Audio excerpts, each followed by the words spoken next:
No sooner did I finish filming a members only video than the mailman came and brought me a package, and so I want to share it with you. Now, I don't put any of my permaculture or political content behind a paywall. It's really important to me to embody that third ethic of permaculture, fair share. I don't want permaculture to be only for people who can pay to play. But at the same time, there's a couple thousand people who choose to support my work every single month so that I can keep making the bulk of my content for free, publicly available to anybody. And I was really trying to find a better way to express my gratitude to those folks who are willing to be members and patrons. And I asked people, what should I do? Should I make some of my videos members only for 24, 48 hours and then release them to the public? What would work best? And I got a lot of feedback that people would like a glimpse behind the curtain videos, either behind the scenes footage or talking about my thought processes, where I want to take the channel, what kinds of things I'm brainstorming about, and also just like little tidbits about my life that you wouldn't otherwise see on my regular videos. And I was like, okay, I can do that. If that is what people value, I can do that. And I've done, I don't know, 3 or 4 of them maybe so far. I am really enjoying it. I'm really enjoying having chats with people and being able to just bounce ideas off of folks and get the feedback in the comments from members and patrons. They absolutely should have a say in guiding what kind of content I make because they're willing to contribute every single month. And I want to make content that is meaningful for them. I mean, I want to make content that's meaningful for everybody. But I think it's a fair trade-off to say if you're willing to give $3 or $5 a month to support my work, then I'm willing to prioritize looking at your opinions and your feedback and your suggestions.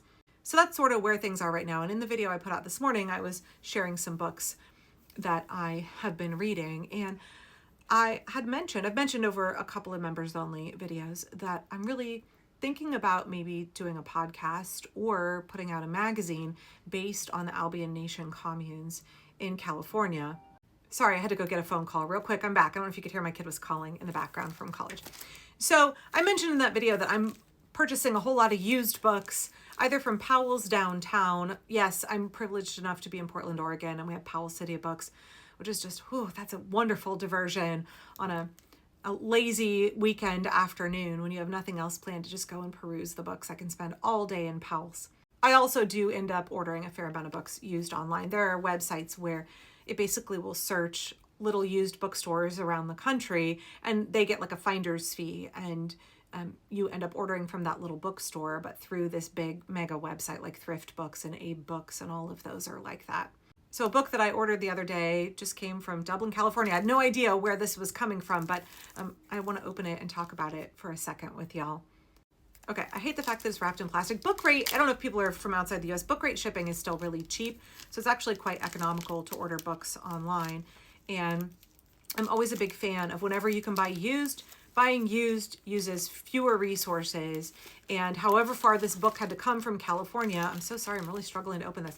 However far the book had to come from California, if it had to be printed brand new and shipped, more resources would have been used. And so I'm keeping something out of the waste stream and I'm able to pinch my pennies. This book was not very expensive.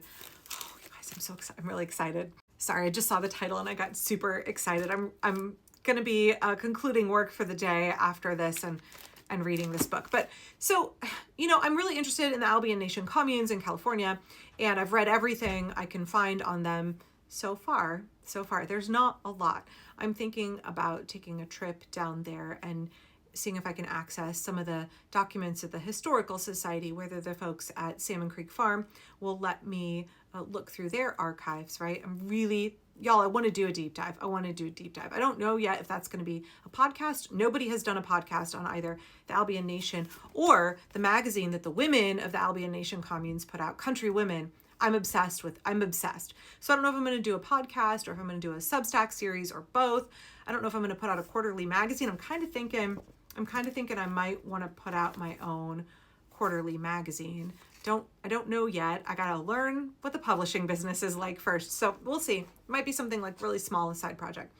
But I need to do more research, right? I need to do some really intensive reading to prep for whatever these projects are going to be like. So I was sharing with folks on the members only video this morning, the 2 books that I'm reading right now. One I'm in the middle of, and I'm going to just set it aside so that I can read this. Or maybe I should have self-control and finish those, because those are books that are further back in California history. And I've already done a bunch of reading on the Pomo people and also the persecution, the attempted genocide that the California government and the federal government committed against the Pomo people in California. So I have a pretty good understanding there. I've also done a ton of research on the logging industry in Northern California, loads and loads of reading about that. And then now I'm currently reading about 19th century socialist communes throughout California, not in the Mendocino area. But I might set that aside and dive into this, because this is the book. There's not actually very much written about the Northern California communes from the late 1960s through the 1970s. There are no podcasts on the subject, which is why I think there might be something there for me. The only book on this subject is this book here. It's called West of Eden: Communes and Utopia in Northern California. And I think it might be a collection of people's like master's and PhD theses, because it's edited and it's got a bunch of different authors. Right on the cover, y'all, this wonderful book with its faith in the continuity of a radical communitarian ethic replants the seed beds of defiant imagination and hopeful resistance. Oh my gosh, you guys, I'm so jazzed. I'm so jazzed to read this. I think there's a lot here, not only for my own personal passion, but I think there's a lot here for the moment that we're living in now.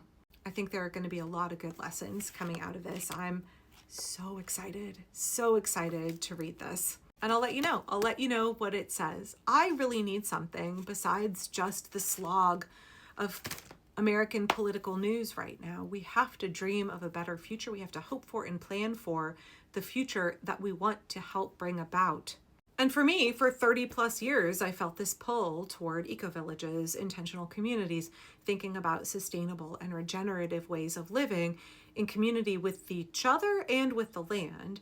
And so I still think that there's hope for that kind of a future. It's such a radical departure from the exploitive, extractive, harmful, late-stage capitalistic society that we live in now. We're at a moment where people realize what's happening now cannot continue.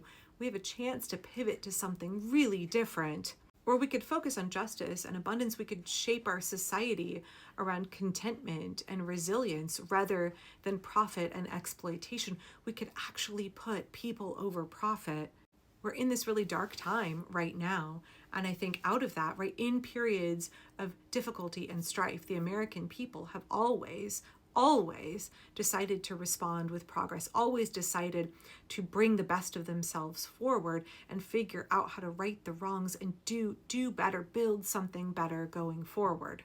Things are really dark right now. I have moments where I get real upset, real sad and discouraged. I think that's very normal. I had a hard time reading about the plans to basically dismantle the Forest Service and thinking like, oh, how terrible. But what if we stop it? What if we win and we do something totally different? What if we reject the kind of harm and exploitation that has been put on us, the system that we've been born into, which is not working for any of us? What if we say, no, thank you. We now can do something entirely different. When we look at experiments in the past in intentional community, those were people who also were dreaming of something different. And we can learn from their experiments. We can learn from the ways that things didn't work out for them. We can learn from the things that did work really well. So yeah, on some level, this is a hobby. This is I don't want to say a hyperfixation of mine right now, but it is something that I'm incredibly interested in. And that interest is not waning. It's only growing the more I read and the more I learn. And so I definitely want to share that with all of you. I'll still be doing all of my regular political content, and I don't really know what this will look like yet. I'll probably keep asking my patrons and members to help guide me, help give me their feedback. But it's important for all of us to have something that we're passionate about, art that we want to make, literature that we want to make, creative expression that we want to undertake. That's crucially important right now. And whether you decide that you're going to be a history buff and you're going to write your own big paper on a period of American history or what have you, maybe you want to do a podcast, maybe you want to put out a zine, maybe you just want to paint something or write a poem, like so important for us as individuals and also for us as a society, choosing to embrace education, choosing to embrace learning our history, choosing to embrace creativity and expression. Those are all acts of resistance and they're really important.